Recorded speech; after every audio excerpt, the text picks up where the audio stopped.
Hello, my name is Clarissa Clifton, and I am the food historian, living history demonstrator here at the Archibald Smith Plantation. And this is Misha Baker over here. We are getting ready to make a buttermilk pie.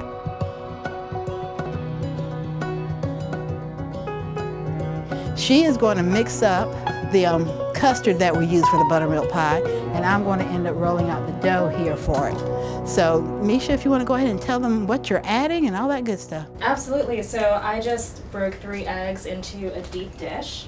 Next, I'm going to add some of the sugar in here, and I'm going to quickly just mix these together before adding all of the buttermilk that the recipe calls for. Okay. Oh, and you got one more thing. Now walk over here, I'll grate it. We put nutmeg in everything. That is one of the first things you discover when you go back to the old recipe books, not early 1900s and back. Nutmeg goes in everything. Desserts, stews, which we put it in our jambalaya. If I make a pot roast, I put it in there also as well. And of course in the dessert, it just gives this fantastic taste that will end up making everything seem very creamy. The other thing that I did is I make my pastry crust from scratch. So this pastry crust is very tender because I actually use lard in mine, as well as butter. Lard is for the texture of the crust, so that it's extremely tender. The butter is for the taste of the crust. And there's some salt in it and a little bit of sugar as well. And you just cut it up in there. Because I have lard in the dough, quite often it doesn't stick. So Clarissa, would the pie dough have been made in the spring house? Yes, it would have. And literally, we actually have a spring house here because there's a creek that runs down the hill, and the spring house is near it. And you would have walked into a spring house and you would have felt like a 10 to 15 degree drop in temp. So we would have made the dough out there because it would have then been a very tender dough because it's 120 degrees in the kitchen right now. And if we had made the dough in here, it would be tough because of the heat already trying to start baking the dough as we were trying to roll it out. Plus, if we were using our fingertips, that's more heat added to the dough, whereas if we were doing it in the spring house, we would be cooler ourselves doing it as well. So, but the spring house is probably on a day like today where we would be hiding out. Rolling out the dough, because of the fact that I have, especially since the lard's in it, it's a very tender dough. So I don't have to worry as much about how much flour I'm putting on my dough, because I just want it to be able to roll out. And the way to roll out a dough so that it's circular is you keep turning it. Roll across it one time and then just rotate it. Now if you're a baker trying to do this, you will be very, very careful about how you are handling your crust. I am a cook. I just want to eat buttermilk pie. So, as long as it gets to be large enough that it will cover that pan, I'm good. So I need to cut off the scraps. You cut off your excess. Now this is what led to fried pie.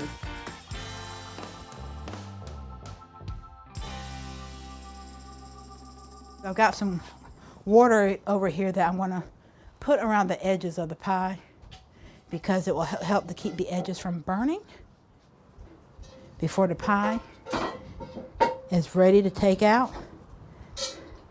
Now I'm sure some of you watching are very good at making everything pretty and would even go around doing the little pinches all along the edge of your pie. I just want pie. So I'm going to go over here and take some of the custard that Misha mixed up. Whole buttermilk and low-fat buttermilk. Can you tell me the difference between the two? The whole buttermilk, that's an interesting and very good question. Because of the fact that when you make buttermilk, you've already taken the butter out. It should all be low-fat. And that's the question I had to ask myself for the 21st century. It turns out that the buttermilk that we have today is either low-fat or whole milk that just has some sort of acid added to it so that it kind of curdles. This is not the buttermilk that you would have heard people talking about I sprinkle cornbread across it and just eat the cornbread that way, or even necessarily the buttermilk that people used to drink in the South, because buttermilk holds cold very well. That's one reason buttermilk was so highly regarded in the South. But buttermilk is also a natural tenderizer. That's why you do buttermilk chicken. It's delicious just to drink. I used to love to drink buttermilk. But, okay, cool. Got it. I'm always scared of my knuckles touching the side. So you mentioned earlier about buttermilk tasting different. So why is that? Why would buttermilk taste different? Because the buttermilk that was made back in the day, you have the butter removed from it. There's really nothing that's removed from the buttermilk that you buy today.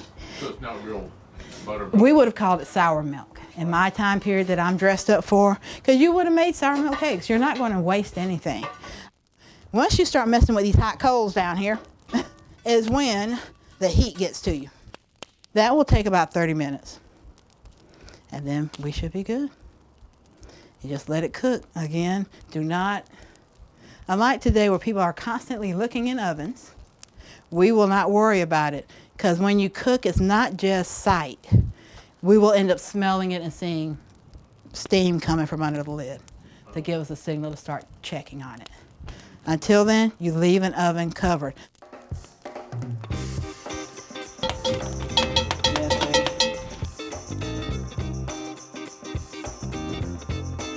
So the buttermilk pie is actually done now, and we're letting it cool off in front of the window just like you would in the old day, and hopefully nobody will come by and steal it. This is a copy of my book, One Hearth, One Pot for Love of Food and History. But if you're interested in, open hearth cooking, or how we get from this to our modern day stoves, just look this up. It's on Amazon.